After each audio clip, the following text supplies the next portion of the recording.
네, 반갑습니다. 장용수의 이슈앤토크 시간입니다. 오늘은 정치와 정책에 대해서 살짝 무거운 단어를 알아볼 텐데요. 여러분이 생각하는 정치란 무엇인가요? 네, 이 정의를 어떻게 내릴까 궁금해하는 분들이 많이 있는데, 이 정치, 폴리틱스, 이 사람들 사이에 어떤 의견 차이가 있거나 이해관계를 둘러싼 다툼을 해결하는 과정이라고 디피니션이 돼 있죠. 그런데 이 정치에 대한 개념은요, 참 제각각입니다. 여러분이 살아가면서 사람과 사람 간의 갈등이 분명 있을 거고, 그리고 이를 조정하기 위한 서로 간의 협의를 하고, 이런 등등의 활동을 정치 활동이라고 보면 이해가 쉽겠죠. 이 정치라는 말을 들었을 때 여러분 머릿속에 제일 먼저 떠오르는 게 어떤 이미지가 있나요? 국회의원? 대통령? 흔히들 정치인의 어떤 모습을 떠올리는 것이 사실이죠. 그런데 이 정치는요, 우리 생활에서 여러분이 실제 하고 있습니다. 학생들의 경우에는 학급 회의나 특별 활동 이런 것들을 통해서 보통 계획을 세우죠. 조율도 하고, 또 그것이 실행에 어떻게 옮겨지는지 이런 일련의 과정들을 정치 활동이라고도 볼 수 있습니다. 그리고 우리 주민들의 경우에는 살고 있는 지역 내에 분리쓰레기장을 개조하자 이런 의견이 나왔을 때 이것이 이행된다면 그것도 정치의 한 활동이라고 볼 수가 있습니다. 이렇듯 사람들의 갈등이나 조율이 필요한 상황에서 어떤 결론을 이끌어내고 추진해가는 그런 것들을 정치라고 그렇게 생각하시면 좋겠죠. 어렵지 않죠? 그런데 이 정치라는 것, 이 정치인들이 주로 하는 것은 어떤 부분이 있을까요? 네, 바로 정책과 많은 관련이 있습니다.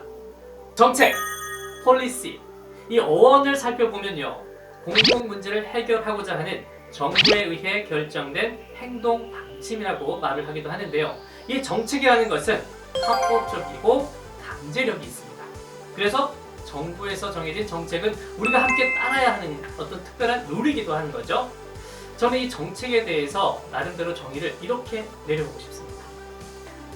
포지티브한 폴리시, 네거티브한 폴리시, 이렇게 두 가지로 좀 구분을 해보고 싶은데, 이 정책은 그 성향과 방향에 따라서 누군가에게는 유리하게 적용되는 경우도 있고요, 또 누군가에게는 불리하게 적용되는 경우도 있습니다.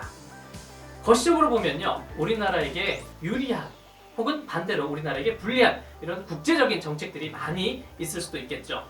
이 정책 이론에 근거한 여러 수많은 당위적이고 합리적인 정책들의 종류가 굉장히 많습니다. 여러분들이 참고해서 많이 보시면 좋겠고요.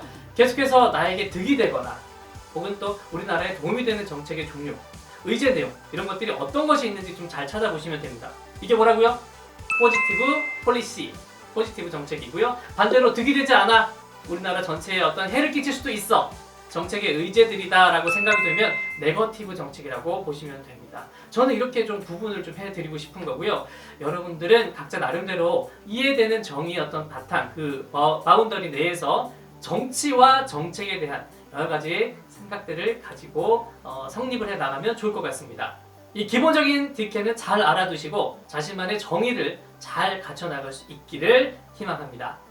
정치는요, 정책을 바탕으로 진행을 해가고 있습니다. 우리 국민들은 정부 정책이든 지방분권 정책이든 많은 관심을 갖고 늘 주의 깊게 보는 것이 굉장히 중요하다라는 것을 꼭 말씀드리고 싶습니다. 네, 오늘은 정치와 정책에 대해서 아주 간단한 뒷캐 정도로 살펴봤는데요. 함께 시청해주신 여러분 고맙습니다.